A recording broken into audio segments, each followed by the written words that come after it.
Porque la obediencia en Cristo para todos los que conocemos esto es vida nueva.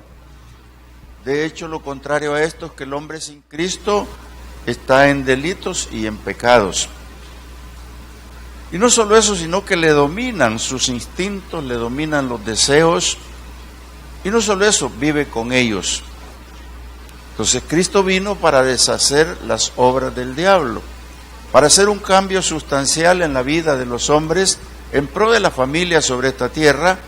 Pues el Señor dijo en cierto momento a Abraham: en ti serán benditas todas las familias de la tierra. Pero para alcanzar la bendición de Dios se requiere un cambio en las personas. Quiero hablar un poquito sobre este título: cuida tu presente porque tu futuro es de Dios. ¿Por qué me quiero referir a esto? Porque lo que Pablo le da a este pueblo es un consejo, algo fuerte por cierto, porque le habla de un pasado, le habla al que ya lo recibió como el Salvador de su vida, le está hablando a aquellos que conocieron el perdón de Dios, le está hablando a los que consideran una historia, un pasado, porque la historia nadie la puede borrar, está escrita, y el hombre escribe su propia historia. Entonces cuando Pablo dice, Él les dio vida cuando estaban muertos en delitos y pecados. Yo veo aquí la misericordia de Dios y veo un rescate de Dios para la humanidad. Pero los deleites y los pecados pasados, ¿cómo pasarlos a la historia? ¿Cómo dejarlos atrás si el Señor Jesús ya los dejó atrás? Eso es lo importante del por qué nos tenemos que meter más a entender esto. ¿Por qué? Porque el Señor vino para transformar, para cambiar vidas. Entonces, ¿qué es lo que pasa cuando el hombre, aún sabiendo la palabra, sigue viviendo desordenadamente? Y no solo eso, sino que sigue recibiendo órdenes del enemigo. Hermano, las órdenes del enemigo es un espíritu maligno que atrapa, y no solo atrapa, sino que opera. ¿Pero en quiénes opera? En los desobedientes. Y eso es lo que Pablo dice en el versículo 12, en los cuales anduviste en otro tiempo siguiendo las corrientes de este mundo, conforme al príncipe de la potestad del aire, el espíritu que ahora opera en los hijos de desobediencia. Interesante ponerse a pensar esto, hermano, porque nosotros somos personas y somos miembros de una iglesia, somos cristianos, pero repito lo que dije al principio. Pablo dice que mire, aquel que cree estar firme, mire bien que no caiga. ¿Por qué razón? Porque las tentaciones, porque los problemas de la desobediencia, cuando el enemigo atrapa y domina la mente, vamos a un problema grave, porque una vez dominada la mente, cae en la tentación y luego ejecuta, se embaraza, pare, y es pecado y es muerte. Entonces, ¿qué es lo que pasa? Evitar ese espíritu que opera en la desobediencia, ese espíritu que atrapa incluso a los hijos de Dios. Hermano, sabemos que afuera hay un mundo que está atrapado, sabemos que afuera hay un mundo en el cual opera el espíritu maligno, y esto, lamentablemente, esa desobediencia lo que tiene es un porcentaje más de cruces en el cementerio. Y son cruces que no son, dijera yo, en su tiempo, sino que son prematuras. Hermano, las cruces prematuras son de aquel que desobedece, de aquel que infringe, de aquel que cae en problemas, de aquel que lo sorprende la muerte por desobediente, porque entregó su mente, entregó su deseo, se dejó manejar, se dejó operar por los deseos de la carne, como dice el versículo 2, porque operar los deseos de la carne, los que opera el enemigo, son los que usted se está imaginando. No le voy a mencionar ninguno, son todos esos deseos que parecen que son buenos, pero son malos.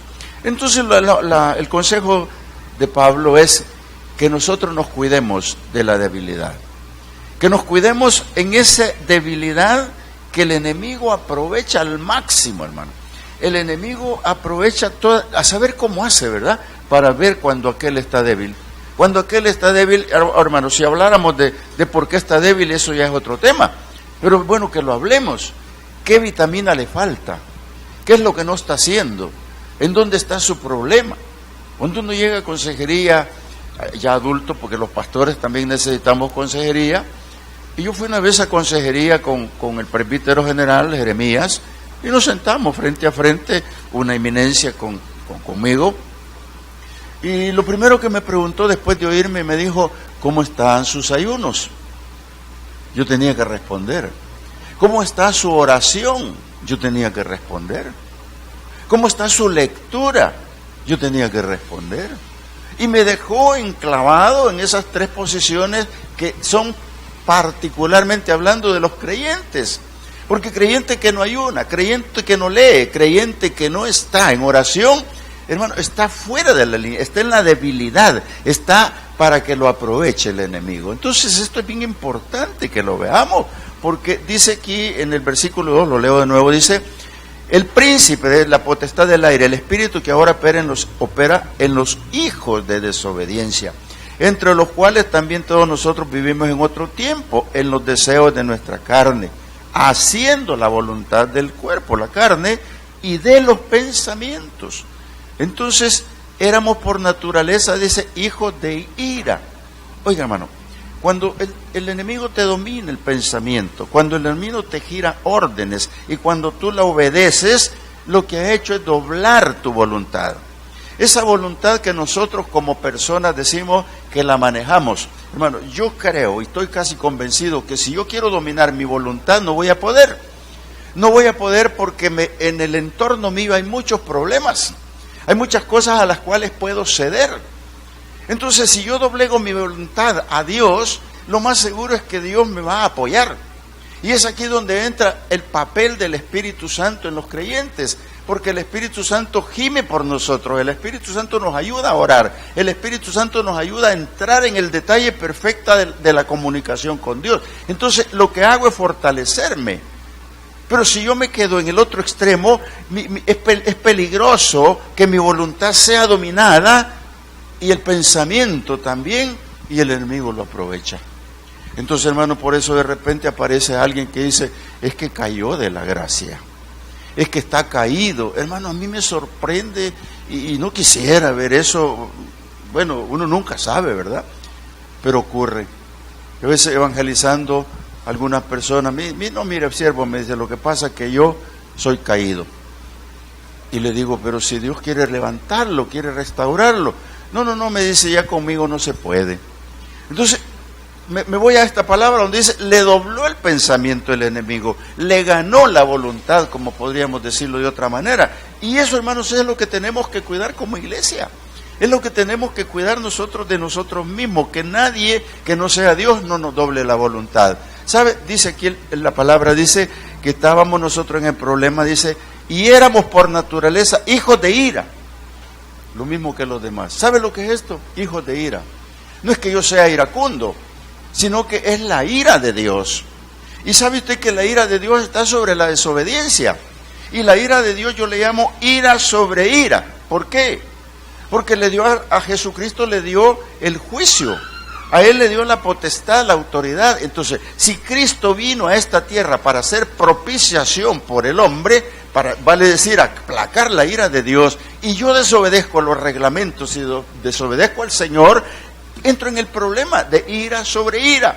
Y por eso vuelvo a repetir, en los cementerios están llenos de cruces que no deberían de tener cruces prematuras, por la desobediencia. La ira de Dios es grande, hermano, es fuerte. Y yo pienso, y este es criterio mío, que prefiere llevarse al desobediente antes de que caiga en algo peor. Entonces, hermano, la desobediencia no va con nosotros. ¿Por qué? La voluntad de Dios es misericordia. La voluntad del diablo no es misericordia. La voluntad de Dios es misericordia. Aquí mismo en el versículo 4 y 5 vamos a leer, dice, pero Dios que es rico en misericordia. Lo dice Pablo, un apóstol que comprobó la misericordia de Dios. ¿Por qué? Una forma de comprobar la misericordia de Dios, hermano, es cuando yo compruebo quién soy yo. Por eso el rey David, cuando decía que él es el que más habla de misericordia, ¿por qué? Porque él sabía lo que era. Cuando yo hago un escáner de mi vida, cuando tú vas a hacer un escáner de tu vida y te ves aquello tremendo que en ti, que dices, no, es que yo no merezco esto. es porque te estás conmiserando, estás diciendo, yo no merezco esto, pero a Dios no le importa porque la misericordia de Dios es grande. La misericordia es el amor compasivo de Dios que te dice, hijo, si tú te arrepientes, yo estoy contigo, pero si eres rebelde y te buscas lo peor, yo no te puedo seguir hasta ahí. Y eso es lo que dice Pablo. Es tremendo. Nosotros, cuando hablo de escáner, hermanos, deberíamos de mirarnos hacia adentro. Y sabe que la única forma de mirarnos hacia adentro es con los ojos espirituales de Dios. Yo ya les he contado lo que mi pastor Héctor Bojorquez un día contó, me sorprendió y se van a reír ahora, los veo tristes, les voy a contar esto. ¿Por qué? Porque dice que a un hombre lo operaron de los 2 ojos, lo vendaron y en la noche lloraba porque el dolor tremendo, y lloraba y le daban medicina y decía, no, yo quiero que me quiten las vendas. Se van a reír. Porque dice que ese hombre lloraba porque le dejó el médico los ojos para adentro, mirando para adentro, y se miraba lo que era, y lloraba de tristeza. No puede ser que yo sea todo esto, decía. ¿Verdad que les dé risa? ¿Se ha visto usted para adentro, hermano? ¿Ha puesto un día la mirada? Si yo sé que estoy en cámara, pero voy a cerrar los ojos, y dice, Señor, quiero un escáner. Ayúdame por el Espíritu a ver quién soy yo. Y comienza a hacerse un examen. Y cuando llega y se da cuenta por el Espíritu de que hay cosas por las cuales no se ha arrepentido, que hay cosas por las cuales estamos todavía con los pensamientos obedeciendo al enemigo, cuando estamos doblando voluntades donde no debe de corresponder doblarla. Hermano, aquí es donde la misericordia de Dios se aplica, porque Él dice, hijo, yo sé que no puedes. ¿Por qué? Hay una particularidad, que uno de los caracteres o el carácter de Dios es amor. Cuando usted lee a Juan, habla del amor de Dios, pero profundamente. Juan como que quisiera meternos entre ceja y ceja, una cirugía frontal, todos los pensamientos de Dios en lo que el amor respecta de Dios. Si alguien ama de una manera especial es Dios. Y cuando nos ama de esa manera, nos cuida. Hermano, nadie que ama descuida al que ama. Eso no puede ser, es imposible. Entonces, Dios en su misericordia nos cuida. ¿Y sabe por qué, hermanos, nos cuida? Porque Él sabe que necesitamos vitamina. Él sabe que necesitamos estar pendientes de este problema. ¿Por qué? Porque no quiere que nos contaminemos. Y los contaminados, el Señor los quiere descontaminar. Si lo dije bien, si no lo explico de nuevo. Hay algunos que están contaminados o estamos contaminados. Pero Dios lo que quiere es limpieza. Lo que quiere es limpiarnos, profundamente limpiarnos. ¿Por qué? Porque Dios es santo, 3 veces santo, por lo tanto, su carácter de amor, Él sabe perfectamente bien que nacimos muertos y vivimos muertos. ¿Quiénes? Los desobedientes. Usted, de hecho, que ya está protestando, yo le voy a arreglar rapidito su problema. Los hijos de Dios han vuelto a nacer.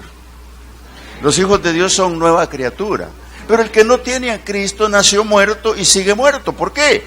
Porque lo que lo persigue es la caída del hombre. Donde dice Pablo que están destituidos de la gloria de Dios. Y eso es verdad. ¿Por qué? Porque están muertos en delitos y pecados. Por eso Pablo se refiere al pueblo presente cuando le dice, y Él le dio vida, estando vosotros muertos en delitos y pecados. O sea, pasamos al otro lado. Y esta iglesia con la que estoy hablando, y si alguno todavía no ha comprendido esto, hablemos sobre el tema. ¿Por qué? Porque el carácter de Dios es amor, hablamos de su misericordia, y quiere descontaminarnos. Hermanos, si nos quiere descontaminar, entonces Él es propicio para la salvación. Y Él es propicio para cambiar la vida completa de los hombres.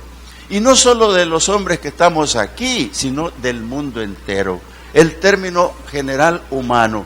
Porque ese versículo es tan lindo, pero es de estudio profundo, teológicamente profundo, cuando dice, porque de tal manera amó Dios al mundo, a los seres humanos, su creación, que dio a su Hijo.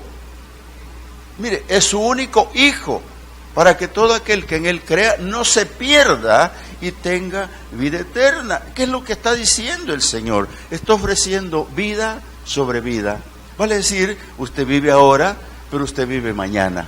Aunque su presente es ahora, pero su mañana está asegurado en Cristo, porque Él es el único dador de la vida. Entonces, cuando Pablo habla aquí, dice, aún estando nosotros muertos en pecado, nos dio vida juntamente con Cristo, por gracia sois salvos. Y juntamente con Él nos resucitó y asimismo nos hizo sentar en los lugares celestiales con Cristo Jesús. Hermano, usted me va a decir, hermano, ¿eso es un futuro? Sí, es un futuro, pero también es un presente.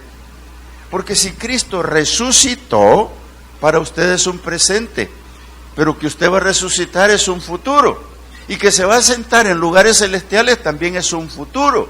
Esa es parte de la promesa de Dios. Cuando yo hablo de vida y vida sobre vida, me refiero a que usted no muere eternamente. Por eso le dijo a Marta, le dijo, oye, este mensaje es para los que viven, porque el que vive y cree en mí no morirá eternamente. Entonces, hermano, usted tiene que pasar por el proceso de muerte, porque lo firmó Adán y Eva cuando dijeron que iban a pecar. Cuando decidieron que iban a pecar, entonces se estableció lo que la Biblia dice, Hebreos 9:27. Está establecido que el hombre muera una sola vez y luego venga el juicio. ¿Quién se escapa de ese juicio? Hermano, ninguno. Porque incluso nosotros pasamos por ahí, pero por los que estamos lavados por la sangre del Cordero, pasamos con pasaporte limpio. No tiene que tener una visa equivocada, ni que no tiene el sello completo, porque el sello completo es del Espíritu Santo y la sangre del Cordero, la tinta indeleble que no borra jamás. Entonces usted tiene un pasaporte listo para entrar al cielo. Nosotros tenemos que entender que la resurrección de Cristo dice que es primicia para los que creemos. ¿Por qué? Si Él resucitó, nosotros también resucitaremos. Entonces, la muerte redentora de Cristo, hermanos, tiene que ver con estos consejos. Y yo voy a ir a leer Hebreos en el capítulo 8, una partecita cuando dice que antes por la ley, versículo 13 del 8 dice, porque si la sangre de los toros y de los machos cabríos y las cenizas de las becerras rociadas a los inmundos santifican para la purificación de la carne. Eso era lo que dice Pablo, vosotros estabas en tus delitos y pecados, vosotros estabas obedeciendo la carne y a los pensamientos. Entonces esto purificaba la carne, al hombre en sí, sus deseos, sus problemas a través de la expiación antigua. Pero dice el 14, cuanto más la sangre de Cristo, el cual mediante el Espíritu Eterno se ofreció a sí mismo sin mancha a Dios, limpiará vuestras conciencias de obras muertas para que sirváis al Dios vivo. ¿Qué es lo que está diciendo el Señor? Si antes vivías en delitos y pecados, si te dejaba dominar el pensamiento por el enemigo, si te doblegaba la voluntad, hoy ya no es así. Porque tú ya no estás bajo una ley que te cubría, un deseo de la carne te lo cubría por un macho cabrío. Ahora, el Señor con su preciosa sangre, una sola vez y voluntariamente entregó esa ofrenda preciosa en expiación para que tú y yo seamos limpios por su sangre. Entonces, Él dice que nos limpia y nos purifica, y es el Espíritu Eterno el que la sangre, hermano, limpia las conciencias. Por eso hablo del escáner. ¿Por qué? Porque los limpios son los que tienen poder para servir sobre esta tierra. Porque los limpios son los que tienen ese pasaporte que acabo de hablar al cielo. Porque cuando tú lees Apocalipsis dice que esos que vio Juan vestidos de blanco son los que habían lavado sus ropas en la sangre del Cordero. Entonces Dios te está presentando un futuro a la humanidad.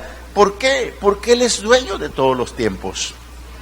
El Señor es dueño de tu pasado. Hay personas, y vayámonos al caso de algunas mujeres que han abortado, pero cuando vinieron a Cristo, y el Espíritu Santo las redargó, y el Espíritu Santo les trae memoria, si vinieron a los pies de Cristo, y dice el Señor que sus pecados los echó a lo profundo de la mar, ¿por qué los traes tú a memoria? Lo que está ocurriendo es que el enemigo te quiere doblar la voluntad a través del pensamiento y recordarte algo. Tú dile con toda seguridad: fuera de mí, no te quiero. A mí Cristo me perdonó y Él tiene poder para perdonar un pasado y por eso soy libre. Ahora, dígale eso al Señor, no esté pensando locura, ni que el Señor es dueño de su pasado. Usted olvídelo. Por eso dice Pablo, los que estaban envueltos sí en delitos de pecado. Mas ahora, dice, ya no es así. Entonces, hermano, no tenemos que llegar al extremo de estar queriendo revivir un pasado. Dios gobierna. Y no solo eso, espera darnos en abundancia. Cuando leemos ahí el versículo 7, dice, 6 vamos a leer. Y juntamente con Él nos resucitó y nos hizo sentar en lugares celestiales con Cristo Jesús. Ya le dije que es un futuro. Para mostrar en los siglos venideros las abundantes riquezas de su gracia en su bondad para con nosotros en Cristo. Aquí opera la palabra bondad. Aquí es donde dice que en Cristo Jesús, por Cristo Jesús, Dios muestra su bondad. Dios muestra que Él es bueno, que tiene misericordia, que Él nos perdona. Entonces, nosotros, hermanos, no podemos irnos lejos a querer creer cosas extrañas, doctrinas raras. Si a Dios le plació pasar por alto esto, si a Dios le plació perdonar a través de su Hijo, no es más que su amor, no es más que su bondad. Santiago 1:17 dice: toda buena dádiva y todo don perfecto desciende de lo alto, del Padre de las luces, en el cual no hay mudanza ni sombra de variación. Dios no cambia.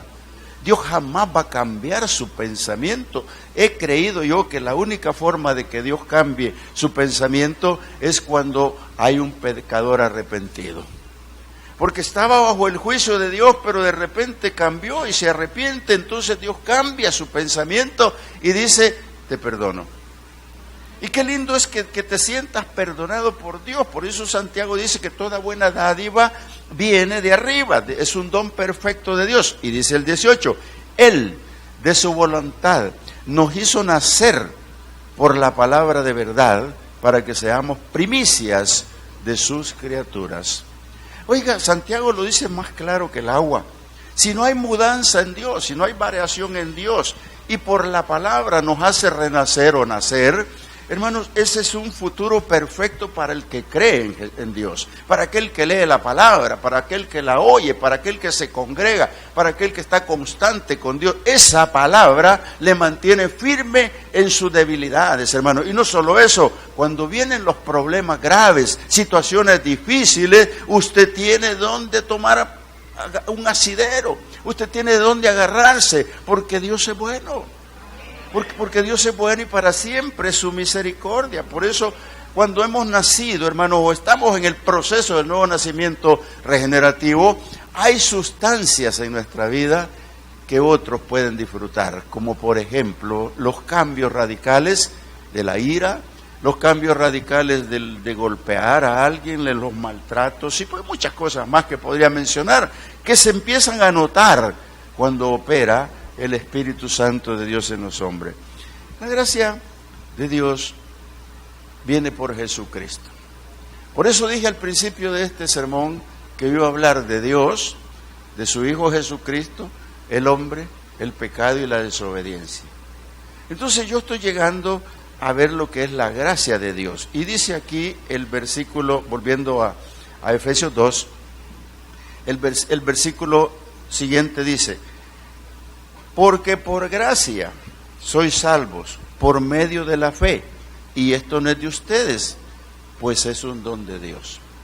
Esto se lo decimos en el Evangelio a las personas que andamos evangelizando, se lo decimos a la iglesia, se lo dicen en su casa, se lo dicen en una predicación enorme sobre la fe y las obras, y se lo están diciendo, ahora Pablo lo dice: ustedes estaban envueltos en delitos y pecados, ustedes habían sido dominados el pensamiento por el diablo, ustedes habían doblegado su cuerpo para ofrecerlos en sacrificios raros, pero dice el Señor, porque por gracia sois salvos por medio de la fe. Ahora, hermanos, el tema de la fe es largo, es grande. Yo solo me limito a decir que nosotros debemos de entender la fe. Porque tal vez usted diga, yo tengo fe, pero no sea cierta. Santiago habla de la fe con obras, pero la fe verdadera es aquella que no se mueve, aunque le aparezca lo peor en su vida. Porque si su fe está en Jesucristo, nadie se la puede cambiar, porque usted la tomó para sí. Y usted se dio cuenta que dice que sin fe es imposible agradar a Dios. Entonces, su fe está ahí, agarradita, hasta el final de sus días. Aunque le hayan declarado cualquier cosa, su fe está agarradita hasta el final de sus días. ¿Qué es lo que va a pasar? Que entonces va a descubrir lo que dice Gálatas, ¿verdad?